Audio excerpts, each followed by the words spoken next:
Hello and welcome to another Penguin Palace video. I'm Sharon, I'm the owner of Penguin Palace. First of all, I just want to thank all of you for your feedback on the new Stencils 360. I appreciate every single one of your comments, and we've been getting a lot of positive feedback, which is very encouraging. And in today's video, I'll be showing how you can get more out of your Stencils 360 by making use of some of the stencils that you already own. So let's start by a quick review on the setup and the way we use this tool. With the use of one of the paper positioners, I have here a piece of cardstock already positioned in the center of my base. I also have my base taped down onto my craft mat. This is very important because you don't want your base moving around. And I also have my 8-inch guide ring taped down onto the craft mat. So everything is now ready to go, and you can grab your stencil. So if you're working with the 8-inch stencil, then you need your 8-inch guide ring, and if you're working with the 6-inch ones, then you need the 6-inch guide ring, and so on. So the way that this tool is designed, the only part that gets rotated is the stencil. And the alignment marker tells you exactly where to start, and it also marks each of the stops as you rotate. And all you're simply doing is rotating and blending and repeating that process to achieve some beautiful overlaying geometric patterns. So as I mentioned, this is the originally designed method, and that's the method that I use. However, it turns out that there is another way. So if you've seen Artif's video, you know that she came up with a brilliant alternative on how to use this tool. So the way that she does it is by taping down the stencil to the guide ring, combining them into one piece, and then rotating them both at the same time. So with the combined piece, you will make use of the arrow on the guide ring to mark your starting point and also your stops during the rotations. So whichever method you choose is totally up to you. Some of you may find one method easier than the other, but either way, whether you're rotating the stencil itself or rotating both the stencil and the guide ring together, we are just making references to the symbols, say jumping from square to square or circle to circle, etc., etc. And if you haven't seen my intro video to the Stencils 360, I encourage you to watch that, and I've put the link to this video.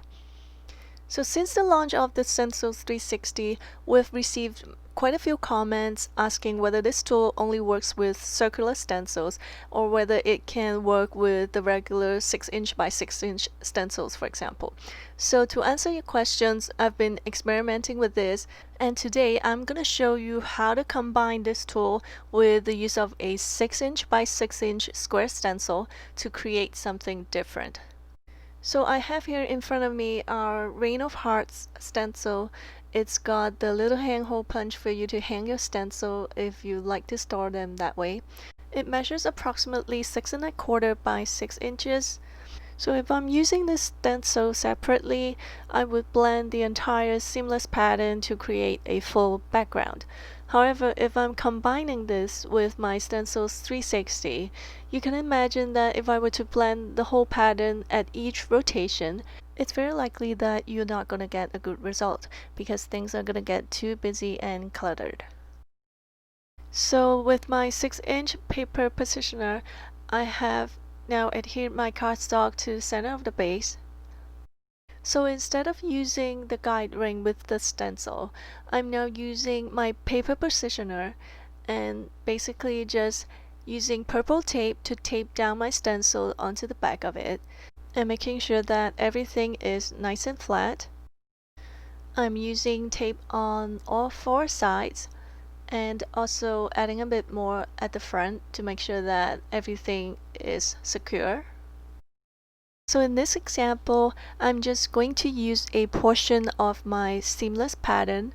So the area that I'm going to blend will be the full width of my stencil by about just an inch in depth. So you do need to make sure that your stencil is taped down really well and making sure that there's no gap between your stencil and the 6-inch window. Otherwise, when you rotate your paper positioner, the corner of your cardstock might get caught at any gap formed between the window and your stencil. So what you do now is simply line up your arrow at 12 o'clock and then just choose your rotating interval. So in this example, I'll be using 3 colors for blending, and I've chosen a turning interval of 30 degrees, and therefore I will be referencing to just the circles on the base and ignoring the rest. Now, instead of changing colors and cleaning off my stencil at every turn, I'm going to skip 2 circles and continue my blending with the same color until I finish 1 full turn before going on to my second color.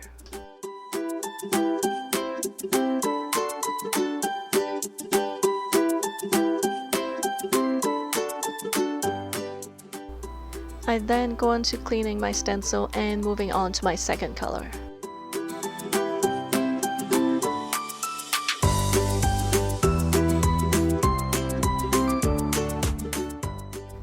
So now I'm ready to jump to my next circle and finish blending with my third color.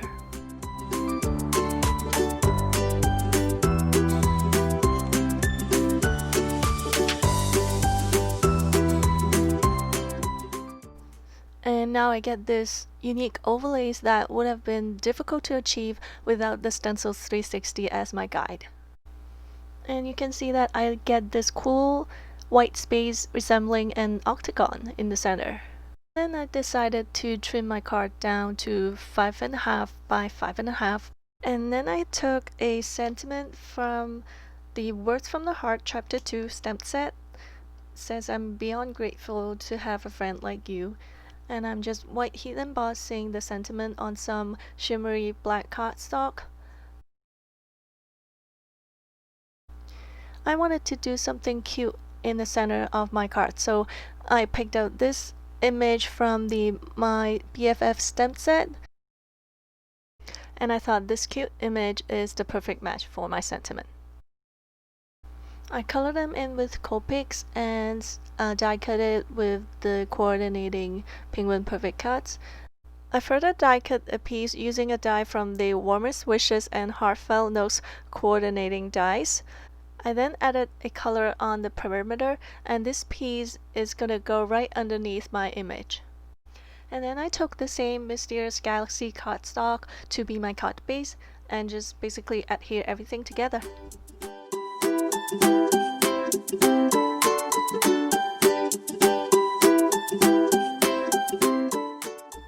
So as you can see from this example, I only use a portion of my stencil to do my blending.